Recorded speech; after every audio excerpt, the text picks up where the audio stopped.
Storm Tracker weather with meteorologist Paul Bean.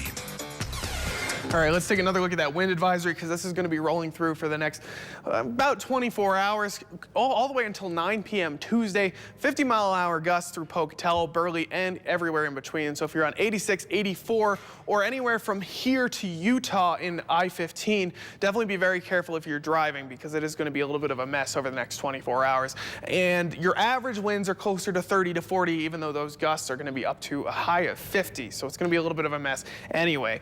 Storm Tracker also showing a lot of moisture heading out, so if you're driving, you probably shouldn't anyway, because right down in that 86, 84 area, we're already seeing rain near Burley. A little bit of snow down there as well. You can see the snow line going up towards Haley, Chalice, Salmon, still seeing some scattered snow systems as well. Starting to drag its way over here, so in the next few hours, expect to see Idaho Falls starting to get some of that rain. Pocatello as well, also seeing some of that rain. We did see a mix a little bit earlier as well with when those winds started to kick up early this morning, and that's going to just continue as we roll into tomorrow, because we're seeing some heavy snow, well, heavy to moderate snow in the mountains with light snow here and there in the Snake River Plain with that snow rain mix. You can see that it's not very organized, but you do have that first frontal wave, and then behind that a little bit of scattered moisture starting to build as well. That's going to start to make its way through tonight into tomorrow, and then start to clear out in the valley, with the mountains taking a little bit longer for that to clear out. Future tracker only showing snow in the morning for the Teton area, but as you move that forward, it does start to build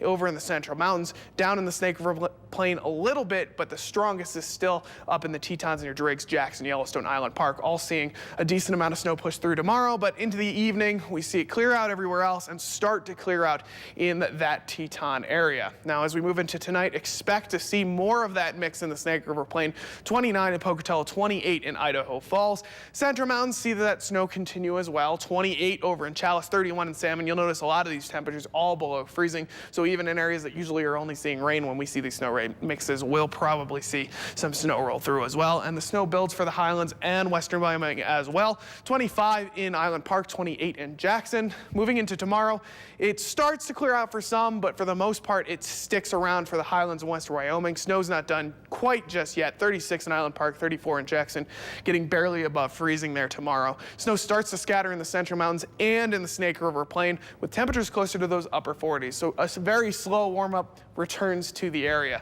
Those 7 days show that it clears out relatively fast for Pocatello, and it's a pattern that we've seen repeatedly over the last few weeks. Warms up to those 60s for the weekend. We're starting to see rain on Monday, but there is a 70 there, so we're kind of being forced into these warmer temperatures now that we're in late April. Idaho Falls seeing a little bit of rain on Thursday, but for the most part continuing that warm-up as well. 66 by Saturday, cooling down a little bit for next week. And then the Teton area, well, they always see a little bit more.